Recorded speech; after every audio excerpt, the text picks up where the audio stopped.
राहुल गांधी की लाख कोशिशों के बाद भी कांग्रेस केंद्र की सत्ता में वापसी नहीं कर पा रही है।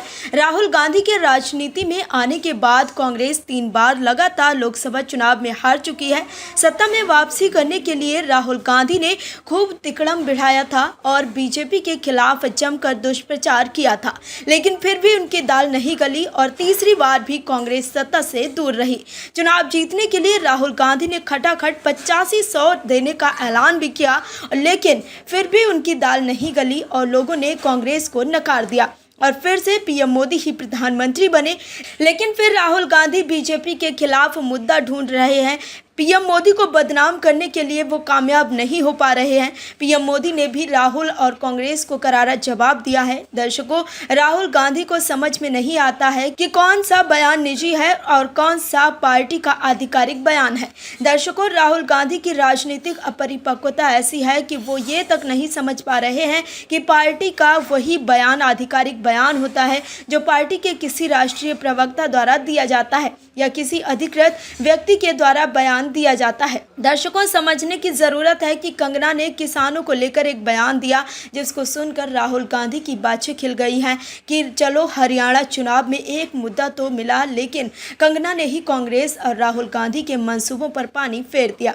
दोस्तों, समझने की ज़रूरत है कि कंगना का एक बयान आया जो कि एक निजी बयान था, लेकिन राहुल गांधी तो सिर्फ राजनीति ही करते हैं। क्या है खबर, बताते हैं आपको इस रिपोर्ट में। दरअसल भारतीय जनता पार्टी की सांसद और बॉलीवुड एक्ट्रेस कंगना रनौत के किसानों पर दिए बयान के बाद राजनीतिक बवाल थमने का नाम नहीं ले रहा है। कांग्रेस लगातार आरोप लगा रही है कि बीजेपी फिर से किसानों के खिलाफ तीनों बिल लाने वाली है। इसी बीच कांग्रेस सांसद राहुल गांधी ने एक्स पर वीडियो पोस्ट करते हुए केंद्र सरकार से पूछा है कि सरकार की नीति कौन तय कर रहा है, एक बीजेपी सांसद या प्रधानमंत्री मोदी।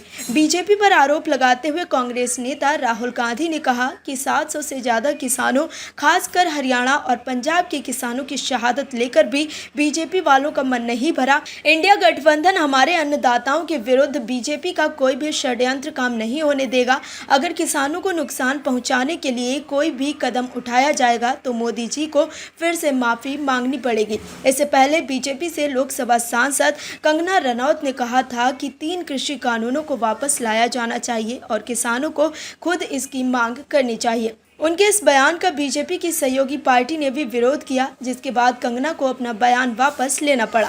बाद में सांसद कंगना रनौत ने कहा कि ये उनका निजी बयान है और पार्टी का इससे कोई संबंध नहीं है। अगले महीने हरियाणा में विधानसभा के चुनाव होने वाले हैं। इस लिहाज से कांग्रेस किसानों के मुद्दे को लेकर बीजेपी से एक कदम आगे रहना चाहती है। इससे पहले कांग्रेस के राष्ट्रीय अध्यक्ष मल्लिकार्जुन खड़गे ने कहा था, इस बार हरियाणा समेत सभी चुनावी राज्यों से किसानों पर खुद पीएम मोदी की ओर से संसद में आंदोलनजीवी और परजीवी की अपमानजनक टिप्पणी का करारा जवाब मिलेगा। वहीं कांग्रेस पर हमला बोलते हुए पीएम मोदी ने कहा कि किसान भाई बहनों की आंखों में धूल झोंकने वाली कांग्रेस वहां भी अपने वादों को नहीं निभाती जहां उसकी सरकारें हैं। दोस्तों, कांग्रेस शुरू से ही लोगों को गुमराह करने की कोशिश कर रही है, लेकिन किसान जानता है कि उनके लिए क्या सही है और क्या गलत है। Bureau report, OMH news. और भी वीडियोस देखने के लिए चैनल को सब्सक्राइब करें और बेल आइकन को दबाएं।